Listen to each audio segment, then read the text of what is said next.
As you can see, 25% of you are subscribed to network. That means 75% of you are not subscribed. So if you're watching and you're not subscribed, please do. It's free, doesn't cost anything. It's easy to do. And it really helps us with what we're doing here. This is a softball network for the girls in and around Beaver County. I don't want to have to charge anyone for it and keep it free. And the only way that I can do that is if we can get monetized on YouTube. That'll give us the ability to keep it free. So we're really pushing hard this year. If you are watching and you are not subscribed, please subscribe to our network. We appreciate it. So this episode is going to be about how I use the Yolobox Pro when I do the live streaming here on the Beaver County Softball Network. So those of you who are interested in it, it should be a pretty good episode. Hopefully it kind of shows you kind of behind the scenes on how I set all the cameras up, and as well as how Yolobox works and how we can get it live streaming on YouTube. So thanks for watching, and I hope you enjoy it.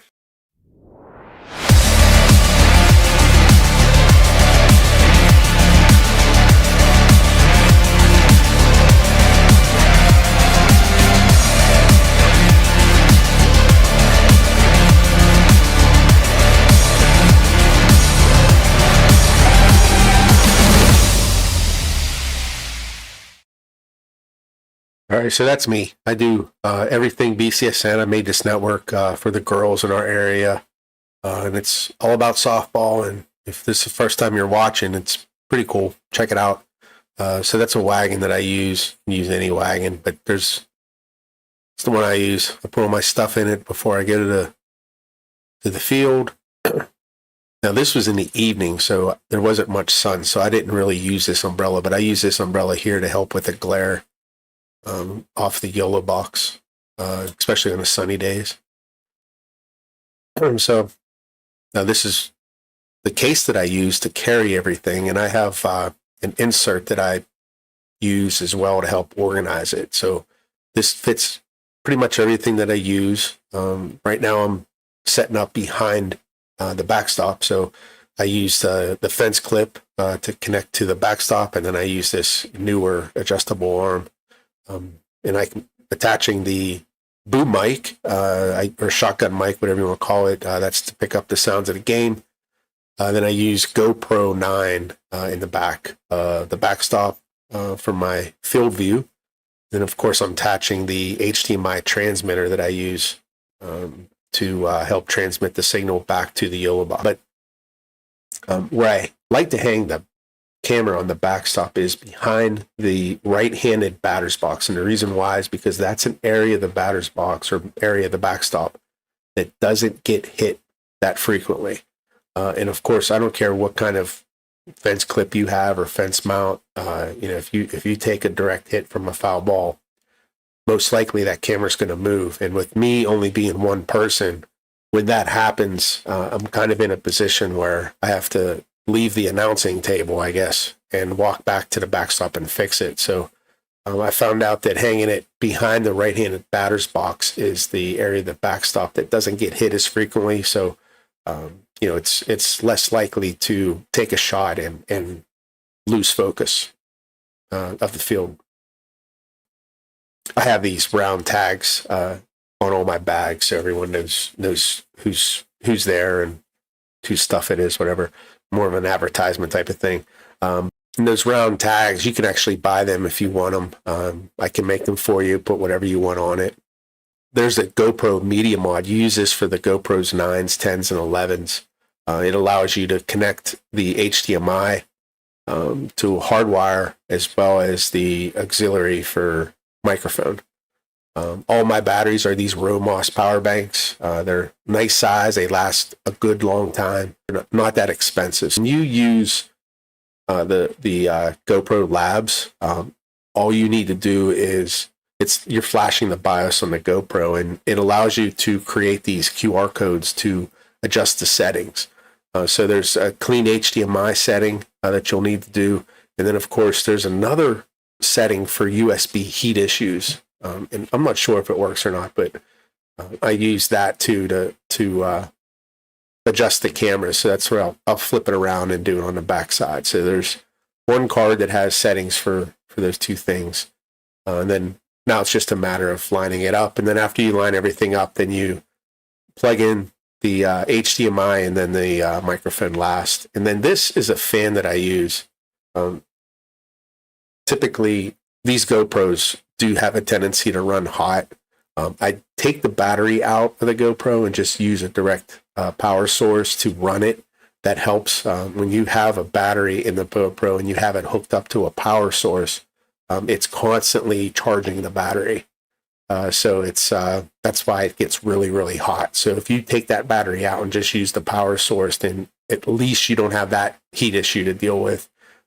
These do tend to run hot regardless, and especially when you're in the sun, it can beat down on you and really cause heat issues. So this fan that I use, it's just a USB fan, nothing crazy. All it does is I point it to the bottom of the GoPro, and it just is a constant wind airflow over the camera, and it helps cool it down a little bit. The reason why I do it, point it underneath the camera, is because that's where all the heat's dissipated from the GoPro. So if you're recording with the GoPro and you can feel the bottom of the camera, it's always the hottest point because that's where all the heat is coming out of. So if you point a fan to run over that, it does help cool it off. Now I'm setting up behind the first base, and just setting up. I have this longer arm that I use, and I have a magnetic fence mount that I use. You can put it on the posts. Of course, I connect these small rig magic arms so I can connect the transmitter, and then there's the fence mount that I use, and I make these, and you can buy them off my eBay store, and just hooking it up. These cameras are Panasonics. These are only 1080p's. When I do move to the 4K streaming, I will have to upgrade these cameras. And then you just hook everything up. They come with a HDMI connection that you plug into the transmitter. The power source plugs into the battery.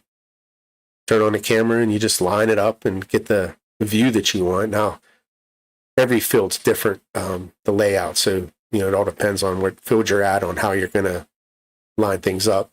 And then I pack everything up and I move to my next destination. Now, this is my daughter that helps me out. She's been a big help through this whole process. But the one thing I want to say is I like to set up myself in the outfield or along the first base line. I try to stay out from behind home plate, just because I don't want to be a distraction, and two, I'd like to stay to myself. So I kind of don't want to be pestered by people. A lot of times I'll get to talking to people and I'll miss a lot of stuff. So I just try to stay out, by myself. And then for the most part, people leave me alone and I can do my thing. So this is the headset that I use. It's a cheaper headset, not that expensive. You really don't need much. Just for the Yolobox Pro, you need a 3.5 millimeter connection. And then I have this stand that I use, and I like it because it has a small footprint, and then you can level it, which makes it easy because a lot of fields in the outfield are very uneven. And then I use the dual camera mount to mount the receivers for the HDMI transmission. And then I have these tactical bags that I use for all my batteries. So I have several of them. And then this is my favorite thing, this post. It's like a trail cam mount, and there's extensions you can buy for it. So I actually added another extension since I made this video. But it allows you to get the camera up higher, especially if you're trying to get over the fence, if it's a taller fence. And what's nice about it is you can get it over the outfielder's shoulders a little bit better, so they're not in your way. And I use the same camera that I have in the outfield is the same one I use at first base. And then this is the Yolobox Pro. Now this is the carrying case that I use to help protect it.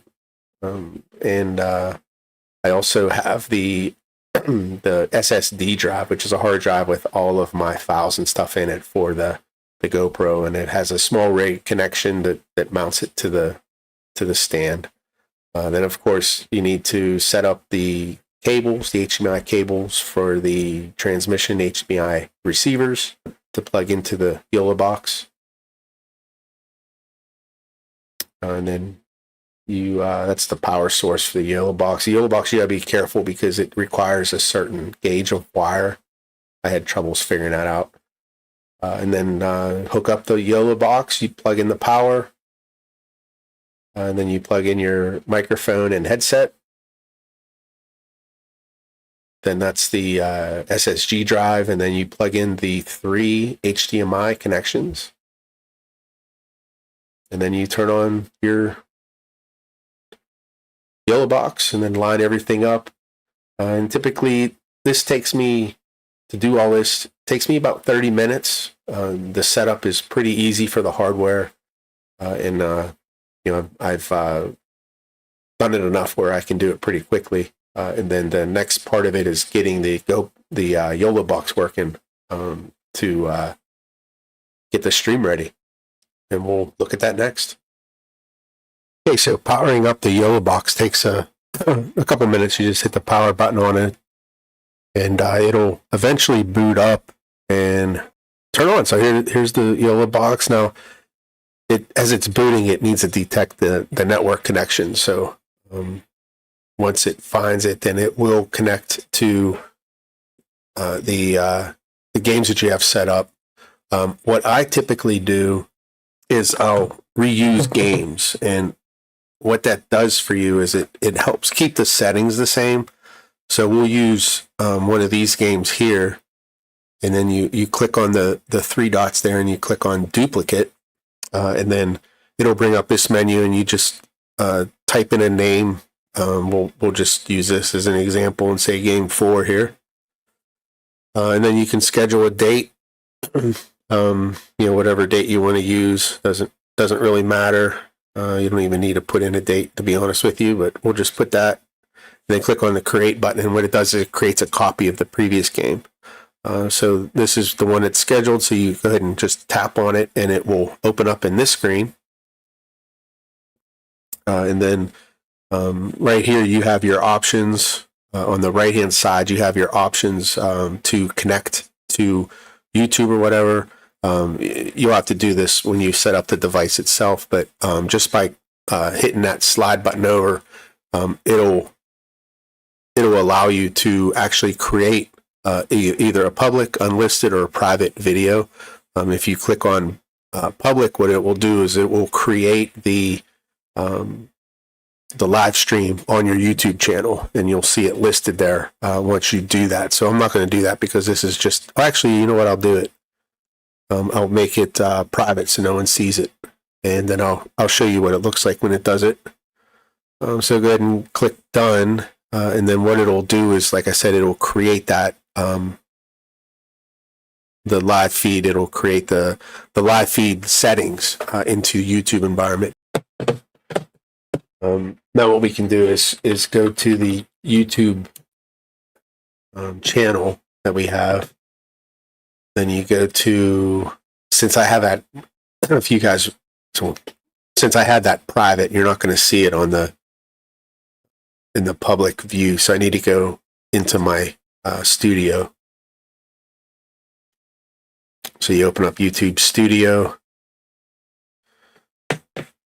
and then go to content, and then look for your live feeds. And these are the live connections that we have. And this is the one that I had created. And all you need to do is go into options and click on edit the title. You can change the title if you want. You can add a description of the game. If you click on this, then you can go into more options as far as getting it ready. So you can adjust the time when it starts or whatever. You can add a thumbnail. So right now you'll just see this thumbnail whenever you're waiting for that event to go live. You can add a thumbnail that's going to change it, and you'll see that thumbnail here. And then, of course, your playlist. I always put them in live feeds. It depends on what you're using or what the games are for, whether they're high school, varsity, youth, whatever it may be. And then you can select your playlist. I select no, it's not made for kids. And the reason it's not specifically made for kids, it's made for anybody. These are things that are like, that's not for adults, or things that adults wouldn't watch is really what this is for. These live streams are for anybody, whether you're adults, kids, doesn't matter, whoever's interested in softball. So I always say, no, this is not made specific for kids. And then the other one, you have to make sure you're not, duping anybody. So just click no. I mean, I don't even know why they have this stuff in here, but that's it. Then you can click save, and it'll save those settings for you. And then your live stream is set up. So when you do go and you're ready to start the live stream, we can get into that and show you how to do that. Now, on the left-hand side, this is where you'll see what you're actually streaming. And then below, you'll see the different HDMI connections. Now, I don't have those cameras connected, but if you did, you would see the preview. And then each one that you click on, you'll see, whatever they're displaying. So like I said, there's nothing there, so it's not going to really show anything. Now, in the bottom right here, this, I don't use network bonding. That, to me, the pricing for Yolobox network bonding for this network isn't worth it. It's just too much money to run by. You're already paying for your monthly cellular connections and all that. And, if you have 2 or 3 cellular connections, and then you throw on this network bonding on top of it, it just becomes too expensive. So I don't use this feature on the Yolobox. Now, the overlays are something that I use a lot of. You can create the logos and shrink them and edit them however you want. These cards that I use, I create all these cards in a program called GIMP. And what GIMP is just it's like Adobe Photoshop. It allows you to make adjustments and changes to anything, create overlays, and add the text and all the colors and everything. It's a free tool, which is nice. It's easy to figure out if you have any type of experience with image graphics. Okay, these overlays. Now, if you want to add overlays, you have them on your hard drive that you connect to the USB-C. And then you go into your hard drive, and it hasn't detected anything yet.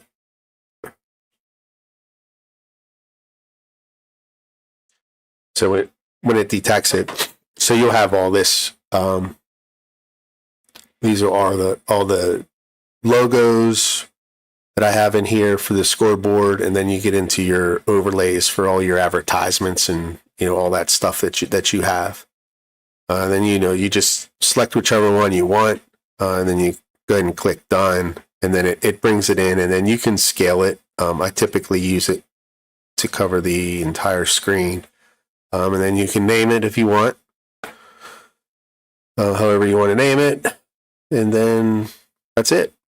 And click done, and then it'll add it as another overlay here that you select. Now, during the games, in between innings, whether the teams are, switching on the field or whatever, I'll just go in and use these as a way of my commercials. So these are just different ways that I do this. You could have like paid companies that pay to advertise on your network. I typically don't do that right now. I use my own stuff to advertise, and it's working out that way. I typically don't like asking companies for donations or for sponsorships, and the reason why is because I feel like I'm taking that money away from youth programs who need that money more than I do. So I try to stay away from the advertisers and the sponsorships. Now, I have used sponsorships in the past, but just recently I just decided not to do that I have enough things going on my side that I can use as advertisement space, that I really don't need to sell that advertisement space. So I may change my mind at one point, but right now that's just what I do.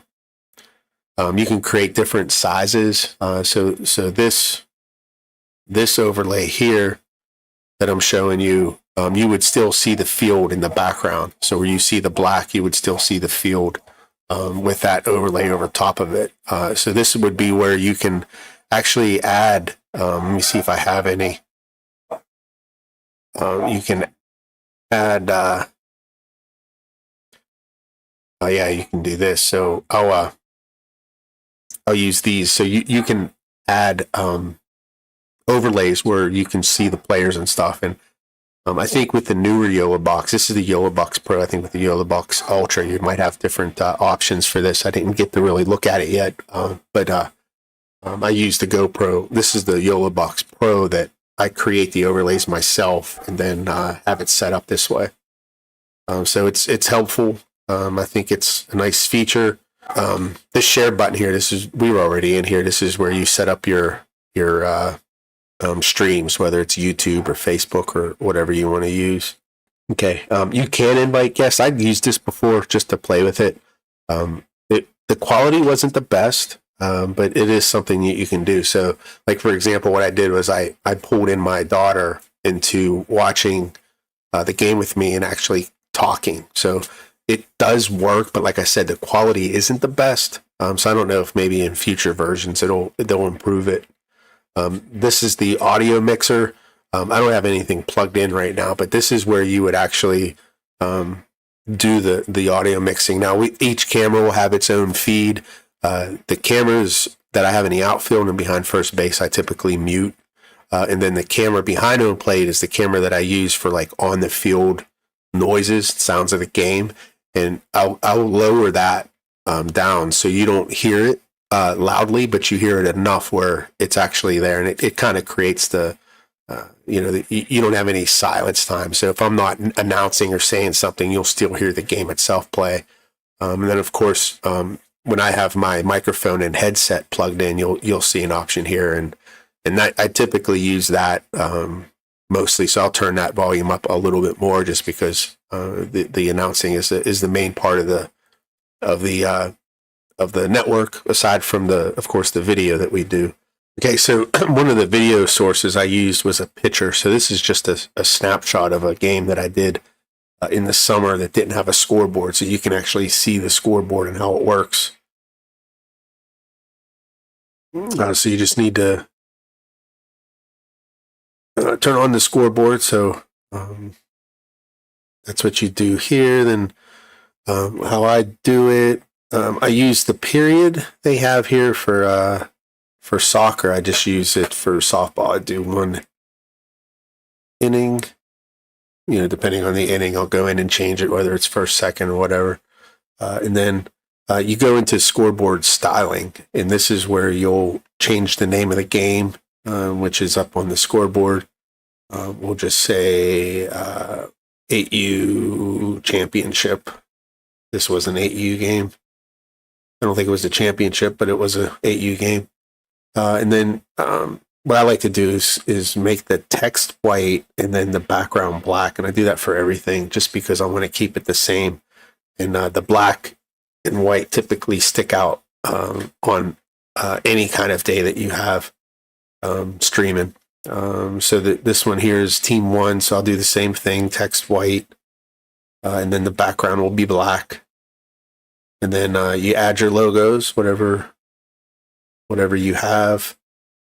And then on team 2, you can change the name if you want. I'm just going to leave it team 2. Same thing, text white, background black, and then you can add your logo to the scoreboard. Actually, we'll do a different team. Then you can move the scoreboard wherever you want. I usually keep it up here in the top left. And then tap anywhere on the screen and then it stays there. Let me expand it so you can see better. But that's typically how you do the scoreboard, and you keep it up high so it's out of the way, and you keep score. It's easy to do. All you do is change the number here depending on how many they score, and then you have to keep up with the innings, and then that's it. Now you do have the option to where is that option at? You can put the time on the game. So you select the time, and then you select the countdown, and then you go ahead and enter, say 90 minutes. And then when you start it, you can just click this play button, and it'll begin the countdown. You can see it'll count down, and you just leave that run for the entire game, and that way the people who's watching the stream can have an idea of how much time's left in the game. Now these comments, I don't use these comments any. This is for like if you're chatting with people on the live stream on YouTube. I don't typically use that. This is also different option. This is also different options for the video stuff. I typically don't use any of this either. And then of course the settings, you can go through and change things. Again, I really don't use a lot of these features. I kind of just use what's in the out of the box. You can change replay settings, and we'll do the replay next, but you can change the speed of it. If you want to slow it down, go to 75. It's not as, it's not game speed, but it's not terribly slow. And then you can do how many seconds you want. Depending on the game, I usually stay with 10. Sometimes I'll go to 15 if it's 8U. 12 I'll use sometimes, depending on the situation or the games. But that's that. Yeah, so the replay, what we can do here is when you're actually streaming the game on your videos, there's a replay button up there, and of course we don't have a video playing, so we get it. But when you see a good play or something that you want to see again, you click on replay, and what it does is from that point that you click on it, it goes back however many seconds you have. So whether it's 10 seconds, 12 seconds, 15 seconds, it'll go back that much and then replay it. Sometimes it's tricky because if you're in the middle of a play, the longer plays typically have issues with it because it's longer than 15 seconds. So if you have a inside the park home run, or a play at the plate on a hit, if you whatever the case may be, those longer plays are you got to be careful with it. For the basics, there's still a lot of things in here that you can do, but for what I use it for, that's pretty much all that I use it for. Your streaming mode, you can use the Yolobox multi-stream service. What this does is it streams up to the Yolobox servers, and then it takes it down to all the different sources that you use. So if you want to use multiple, like YouTube, Twitter, Facebook, you can just send that one signal up to Yolobox, and then Yolobox will distribute it to the other streams. Okay, so you bring up your Yolobox here, wait till it connects. Then go ahead and click on your scheduled game, and it'll bring it up. And then when you have everything set up and ready to go, however you want to do it, whether it's I'll just use this screen here. When you have everything set up and ready to go, all you got to do is click on your Go Live button, and then it will send your live feed. This is just saying that I think I set it up to be 7 p.m. So you just started early, and then it'll go to that live feed that you created, and we're actually live.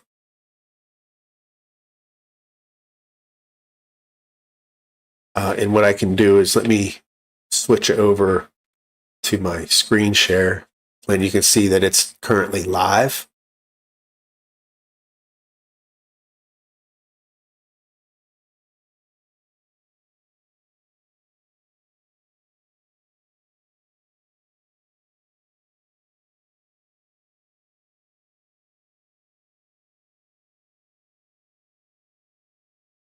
All right, so this is live. So I'm actually clicking through the screens, and they should update.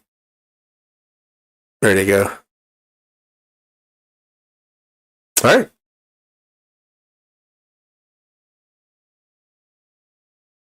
Yeah, and then when your recording's all done, then just click on this red square, and then that will end the live stream and also end the recording on your Yolobox. So that's how I use the Yolobox for my network. I hope everyone who's interested in this enjoys this video, and if you haven't subscribed to the network, please do. And if you have any questions or comments or anything, feel free to reach out, either posting on YouTube on the comment section or emailing me or reaching out through social media. So thanks for watching, and we'll catch you next week.